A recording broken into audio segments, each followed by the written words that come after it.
ಗ್ರಾಹಕರು ನೀಡಿದ ದೂರಿನನ್ವಯ ಆರೋಗ್ಯಾಧಿಕಾರಿಗಳು ಬೇಕರಿ ತಂಪು ಪಾನೀಯ ಮಳಿಗೆ ಹಾಗೂ ಹೋಟೆಲ್ಗಳ ಮೇಲೆ ದಾಳಿ ನಡೆಸಿರುವ ಘಟನೆ ಎಚ್ಡಿ ಕೋಟೆ ಪಟ್ಟಣದಲ್ಲಿ ನಡೆದಿದೆ.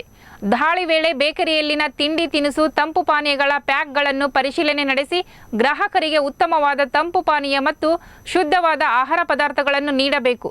ಎಲ್ಲ ತಿಂಡಿ ಪದಾರ್ಥಗಳ ಮೇಲೆ ತಯಾರಿಸಿರುವ ದಿನಾಂಕ ಮತ್ತು ಅವಧಿ ಮೀರುವ ದಿನಾಂಕಗಳನ್ನು ಕಡ್ಡಾಯವಾಗಿ ನಮೂದಿಸಬೇಕು.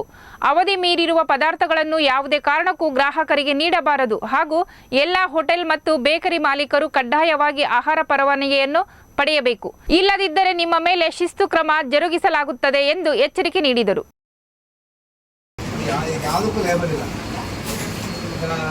ಸಣ್ಣ ಪುಟ್ಟ ತಿಂದು ಹೆಚ್ಚು ಕಮ್ಮಿ ಆಗಿ ಒಂದು ಕಂಪ್ಲೇಂಟ್ ಆಲ್ರೆಡಿ 2 ಕಂಪ್ಲೇಂಟ್ ಕೊಟ್ಟಿದ್ದಾರೆ. ನಿಮ್ಮ ಬೇಕರಿಲ್ಲ, ಬೇರೆ ಬೇಕರಿ ಇಲ್ಲಿ ನಿಮ್ಮ ಮೇಲೆ ಕೇಸ್ ಹಾಕ್ಬೇಕಾಗಿದೆ. ಅದೇ ಒಂದು ಬ್ರ್ಯಾಂಡೆಡ್ ಯಾವುದೋ ಒಂದು ಟಿಕ್ ಟಾಕ್ ತಿಂದು ಹೆಚ್ಚು ಕಮ್ಮಿ ಆದರೆ ನಾನು ಕಂಪ್ನಿ ಮೇಲೆ ಹಾಕ್ತೀನಿ, ಕೇಸ್ ಕಂಪ್ಲೇಂಟ್ ಹಾಕ್ತೀನಿ, ನಿಮ್ಮ ಮೇಲೆ ಹಾಕ್ತೀನಿ. ಗೊತ್ತಾಯ್ತಾ? ಅಷ್ಟೇ ಡಿಫ್ರೆನ್ಸ್. ಹಾಂ, ಇವೆಲ್ಲ ಇಡಬೇಡಿ. ಇಟ್ಟರೆ ಲೇಬಲ್ ಇರೋದು, ಲೇಬಲ್ ಇದ್ದವ್ರು ಇಡಲೇಬೇಡಿ.